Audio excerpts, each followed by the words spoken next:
Good afternoon and welcome to DC News Now at noon. I'm Mark Hall. I'm Randy Bass. And I'm meteorologist Damon Matson. It is Tuesday, my friends. The sun is shining. It feels like fall. It looks like fall out there. Randy Bass, no complaints on your end. No complaints on my end. You know, I think it's really starting to feel like fall, but I am looking forward to a bit of a warm up tomorrow.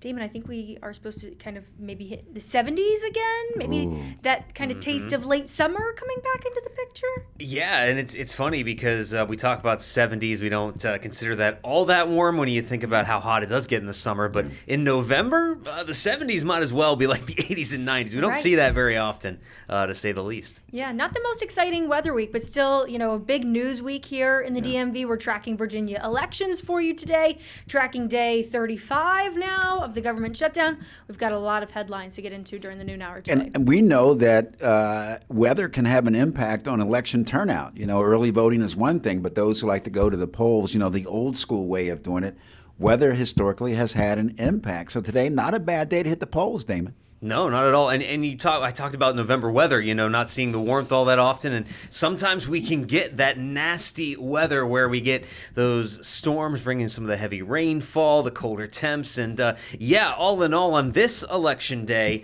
well, Mother Nature is on the side of anybody that's trying to go out to the polls. Now, we did start out on that chillier note, of course, and it's always interesting on these chillier nights to notice who stayed a little bit warmer than everybody else as you went up into parts of Washington, Berkeley counties. It stayed in the mid-40s in Martinsburg and Hagerstown. D.C. also just barely dropped below 50, and in parts of southern Maryland, it also stayed in the 40s, but everywhere else, we saw those temperatures mostly dropping into the 30s under that clear sky that we did have. Now, that clear sky is continuing. It's part of the reason why our temperatures are on the rise back into the 60s, and that sunshine will make it feel pretty pleasant out there.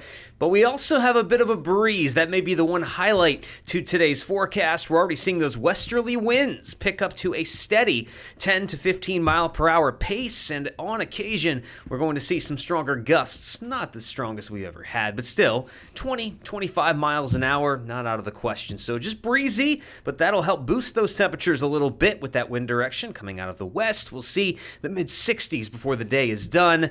Otherwise, though, nothing much else to worry about. Those sunny skies will just be mixed with a few high clouds, and all in all, it is going to be a very pleasant Tuesday and election day overall across the region. But Randy, you already mentioned it. We do have some more warmth on the way. We'll talk about how warm those temps will be getting on Wednesday and when there might be a burst of cold in that full forecast, too, coming up here in just a bit.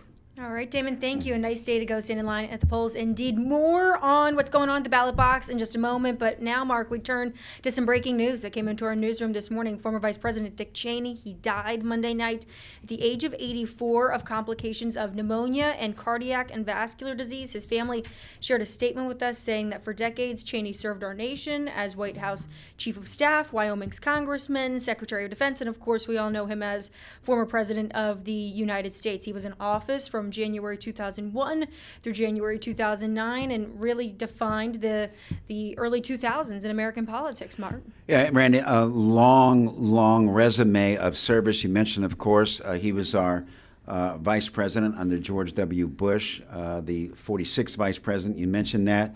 But he also was our 17th Secretary of Defense. And he was in Congress for an extended period of time. Also, he was the House Minority Whip for several years from 1989 to 1999. Former Vice President Dick Cheney, certainly has served this country in so many ways. Former President George Bush also issued a statement.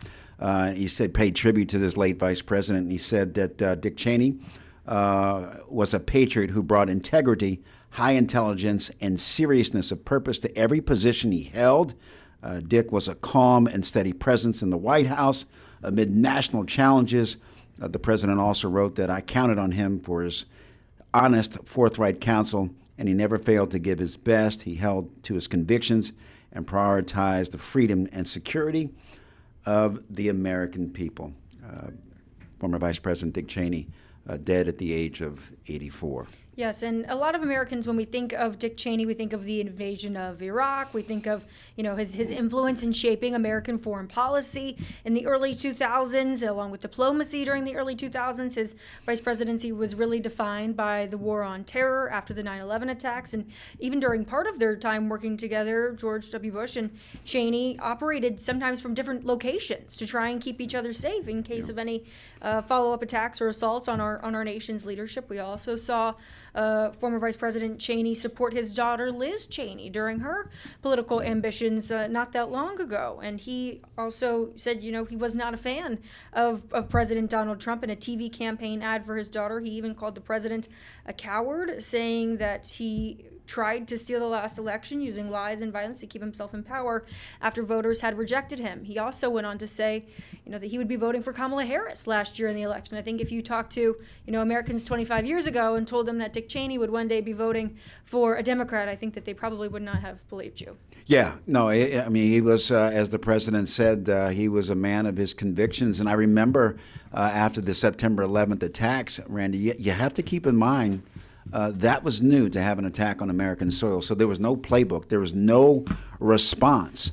And even President Bush said that Dick Cheney was largely responsible for how we responded to the attacks moving forward. And of course, there's controversy that goes along with that. But again, there was no playbook on how to respond to the attacks on America. It was really the last major response since the attack in Pearl Harbor, which obviously was not necessarily on the lower 48. So again, President Dick Cheney has a long legacy that is intact with service for this country. It is Election Day also, Randy Bass, and Yes, it some is. key races around the country. But here in the DMV, Virginia obviously has the spotlight. Absolutely. All eyes across the country really are on Virginia right now. People are really looking to Virginia, very purple Virginia, as a bellwether heading into the midterm elections. A lot of people are looking at this as a nationwide pulse check heading into 2026. New early voting numbers from Virginia we got in from the Virginia Public Access Project this morning show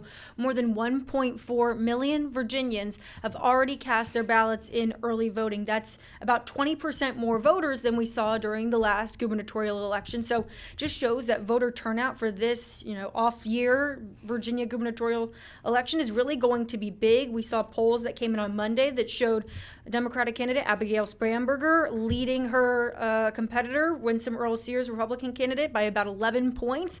But Mark, that is not the only race that we've been tracking, and there's been quite a bit of drama surrounding both some of those down ballot races, both for lieutenant governor and for attorney general in the Commonwealth. Right, and that lieutenant governor race is, many would say is within the margin of error. Yes. So the question is, if you have, let's just say the numbers hold, and you have a Democrat at the top of the as governor, and the lieutenant governor is a Republican, can the government work? And we talked a little bit about this yesterday, Randy. And the answer, talking to experts, is yes, but it's not going to be nearly as smooth as it would be if both the governor and the lieutenant governor were the same party, because really the key is who controls the House and the Senate. In Virginia right now, I believe Democrats hold power in both both branches. But it's not too late to register to vote in Virginia. You can vote using a provisional ballot. And they are processed by a vote counting machine. At the same time, you can cast your ballot instead, and they're subject to approval by your electoral board prior to the ballot being counted. You mentioned that the polls opened at 6 o'clock this morning. Yes, they did. And they close tonight at 7, so you still have time to get out there, those on the Virginia side, to vote. And as Damon mentioned, the weather's going to cooperate, so you can't really ask for anything better. Yeah, you can't. Sometimes the rain, keeps people away, but not going to be a factor today. And voter turnout, no snowstorms, anything like that to speak of. One important note in Virginia, though, you got to bring your ID. Got to bring your license with you to the polls. If you don't have that on, you're going to have to sign an ID statement that verifies and affirms who you are. And you'll still be able to vote regularly that way. But if you're not going to bring your ID with you, you will be given a provisional ballot. And Randy, you were talking about how all eyes are on this, the Commonwealth of Virginia, but the race for Attorney General, Jason Miyares, the incumbent Republican, against Jay Jones, the Democrat. Many thought that Jay Jones would be able to just literally ride the wave of perhaps Democrat momentum. But then, of course, we know that he had the texting scandal from 2 or 3 years ago, and also the issue of him performing community service for a reckless driving conviction. So that's going to be really one of the more interesting races to watch this evening. Yeah, Mark, and even just last night, President Donald Trump did some teletown halls with Virginia voters, and interestingly enough, notably, he did not mention Winsome Earl-Sears by name, but he did do some serious stumping for Jason Miyares, the Republican candidate for Attorney General in Virginia. He really only earlier this year gave Earl-Sears kind of a half-hearted endorsement. He really hasn't talked about her much, but nonetheless, Winsome Earl-Sears has been a defender of the president and a defender of his policies. Donald Trump, maybe up here in Washington, but he's certainly been a central figure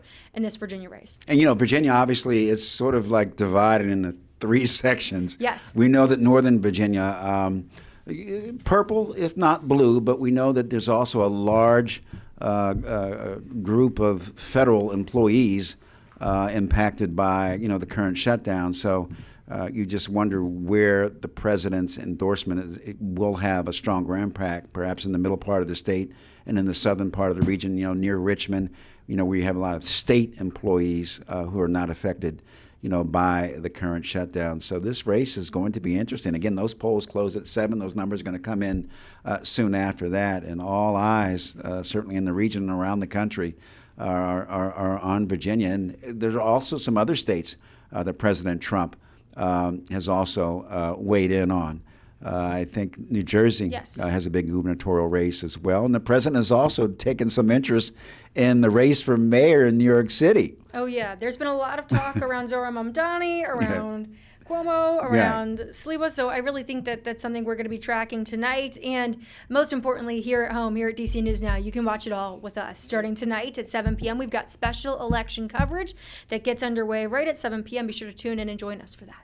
Randy, I'm not a coffee drinker, but what's Starbucks Red Cup Day all about? I can tell you all about it. It is one of my favorite unofficial holidays of the year. You get your red cup, you go in, you order your holiday beverage, and you get to, get this pretty red cup. It's this nice kind of holiday design. It's a reusable red cup, and I can tell you right now, I have at least 2 or 3 sitting in my pantry at home. I grab them all the time, and it is a sign of the times. It is a sign of the season. That is happening next Thursday. But this Thursday, more importantly, arguably, the holiday menu returns at Starbucks. It means your peppermint lattes, your gingerbread lattes, the all-important iced sugar cookie almond milk latte, if you're me.